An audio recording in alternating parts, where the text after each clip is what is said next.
Hello. Hi. Happy Wednesday, everybody.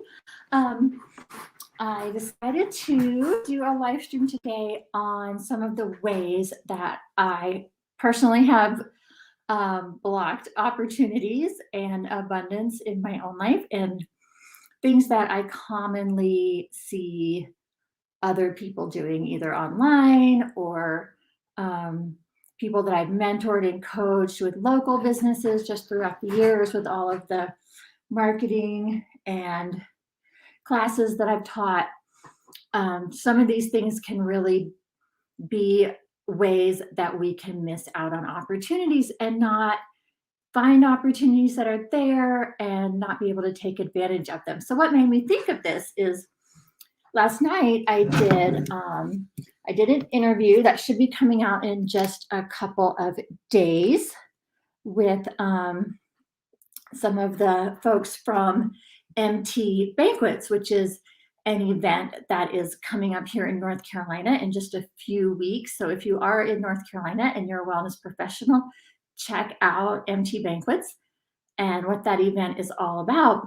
Um, and so I was doing this interview. It was 7:30 at night. I'm not a huge fan of doing things that late, although I will schedule them if that's the only time. I don't want to miss out. So I did schedule the interview for 7:30 at night. And around 6:30, I was feeling pretty tired and but I knew I needed to do it. And so of course I just showed up and it was a great fun time and it was a great interview.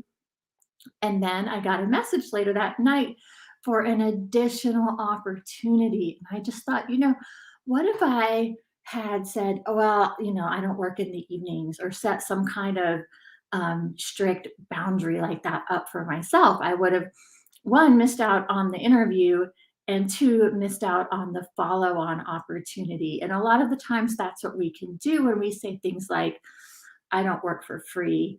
I don't volunteer. I don't want to get out and market myself and spend my time and effort on that um, because we're not 100% sure of the payoff. Well, we can never be 100% sure of the payoff of anything, right? So say hi if you're on, please. I didn't even greet everybody. I'm so excited about my topic. Say hi. Let me know that you're here.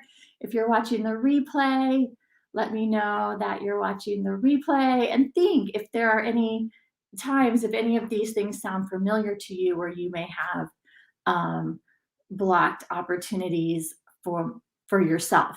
I'm sure we all have in different ways at different times. One of the most common one is thinking that something's up here and we're not at that level yet. So we don't ask for the opportunity. We don't ask, can I guest post on your site? Or would you be interested in interviewing me because you think, oh, they only interview people with this many followers or something like that. And that all goes back to, just having the belief that it can't hurt to ask.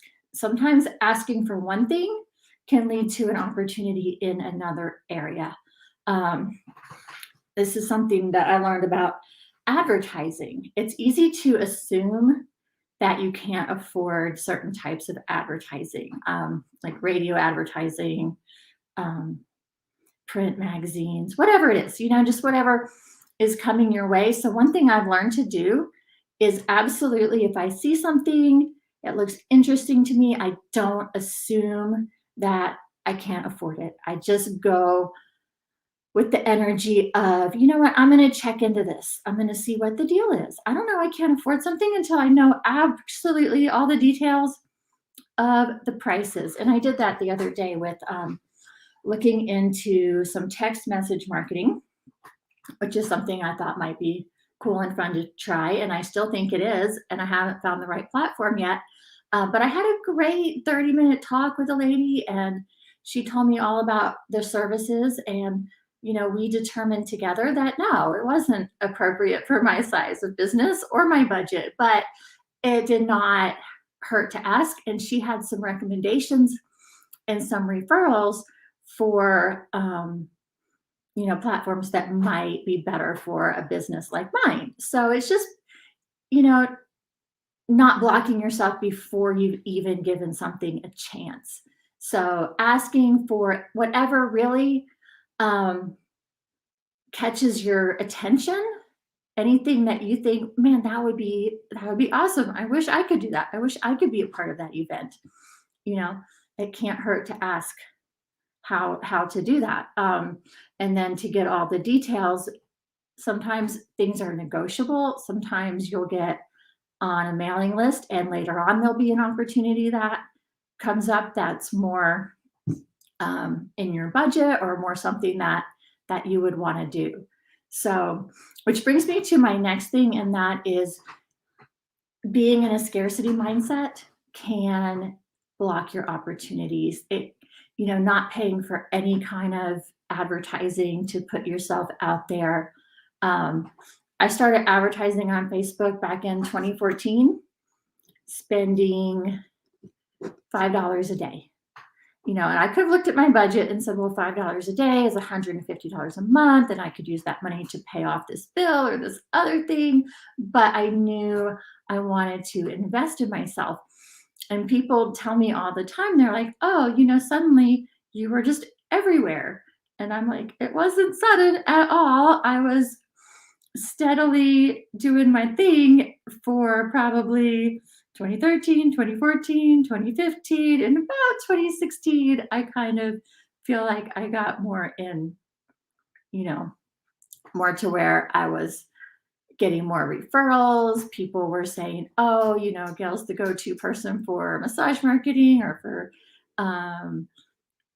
her summits. That's how I ended up being a co-host of the Global Wellness Professionals Marketing Summit, was because of my presence on social media.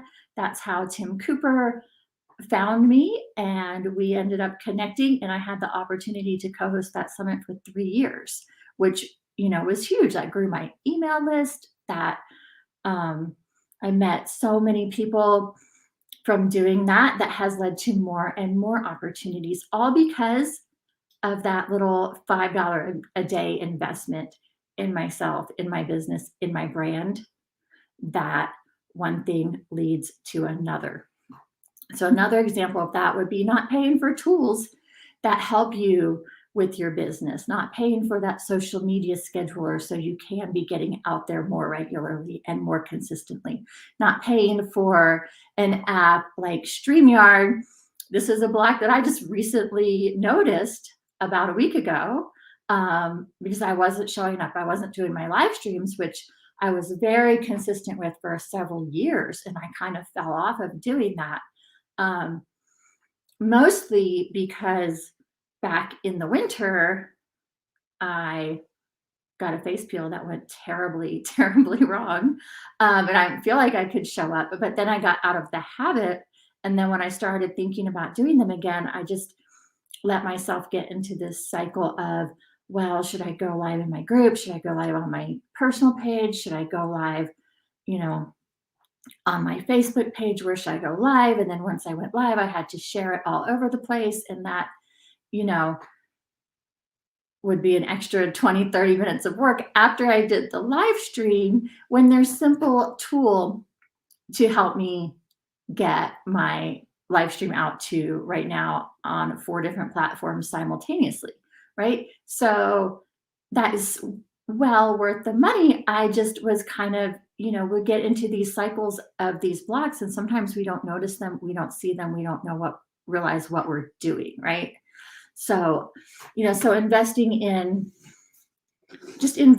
yourself, investing in tools, investing in somebody to help you. Maybe you hate doing your newsletters, or you just don't really have time. That's kind of my next thing I'm looking for. Actually, if you know of anybody who would want to work about an hour a day helping me get my newsletters and my content out, let me know, tag them. So the other one would be scarcity with your time and energy. And I hear this a lot in the massage world, but I think that it's everywhere, the whole not wanting to get out there and do things for free. I see this in the online business world as well. Like people have an opportunity to speak at a summit and they're like, I'm not going to get paid to, put together a 1 hour presentation and speak at this summit.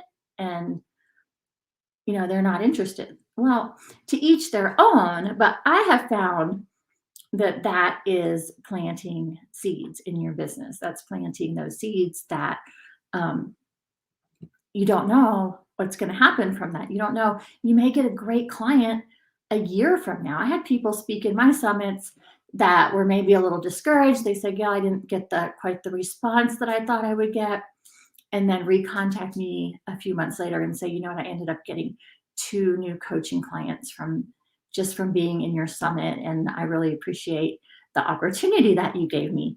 So, these things don't always have the immediate result. And I think that is something that is another kind of block that we can run into, is thinking, well, that doesn't work. That doesn't work because I didn't see a result at the event or within a few days of the event or weeks of the event, right? Another example I like to give is Celeste, the amazing webmaster for my website. I met her at a local business expo. I think she probably paid $40 or $50 to set up her table and be at this business expo in this old gym in this little town in the middle of nowhere. And I just happened to be like in between things. I was waiting to get my kids from school and I saw the sign, business expo today. And I was like, hey, I didn't even currently have a business. Well, I did. I had my LMT resources business that I was just starting up. I met Celeste at that event, and I actually had just finished my second ebook, my marketing ebook. So, marketing ideas and implementation. And that one's for the massage and spa success. So I asked her if she could format an ebook and help me with my ebook. And she said yes. And we worked together on that project. Through that, I realized that she did WordPress websites. She completely rebuilt my website. She built my next 3 websites. I pay her a monthly fee to this day, 7 or 8 years later. I would say all in all, I've been at over $30,000 to $40,000 client for her. And, after that business expo, I don't know if she got other clients from spending the afternoon in that old high school gym, or if she walked away feeling like, well, I spent a whole afternoon here and all I got was this little ebook to format. But one thing leads to another, right? And if you say, well, that's just a town of 800 people and I'm not going to get out there and meet people and plant those seeds, you are most likely blocking your abundance flow, right? Now I do feel like, you have to use discernment on what events to do and where to put your time and energy. None of us can do everything. But if you have the opportunity, I think it's worth checking in with yourself and saying, where am I coming from with this? And could you go to that event or do that seed planting with the attitude of, hey, I'm going to go do this. It's going to be cool and fun. I'm going to see what happens, and not with some big, heavy expectation that this event has to lead to this or that particular result, because likely it won't. And I feel like there's a lot of faith and a lot of trust that as entrepreneurs we have to have as we put ourselves out there day after day after day, right? So being, tight and in contraction with your time and energy is another form of scarcity, in my opinion. There's being scarcity with financial abundance, scarcity with your time and energy, and those are 2 of our biggest blocks. So, and then the other one that is related to that, of course, it's just not showing up, not being consistent, not showing up. So that could be, again, scarcity around time and energy, probably more energy, or getting into a bit of a feeling of like, well, I don't feel like it. I'm not feeling inspired. And, letting those things control what you do. Um, I'm seeing comments come through. I can't see who's making them, but thank you so much. So like today, for example, I have the intention that now that I have StreamYard, I'm going to go live regularly. So to me, regularly is at least 4 or 5 times a week. I don't like to put myself on too strict of a schedule, like every day for the next 10 days. Oh, hey, Steph, because I will rebel against that, and I will start to, it just isn't good for my mind. It's not how I operate best. I operate best setting intentions and trusting myself to follow through on those intentions and not making a bunch of rules. But I do feel like not showing up based on my feelings is absolutely an abundance block, because it's just like anything. It's just like going to the gym.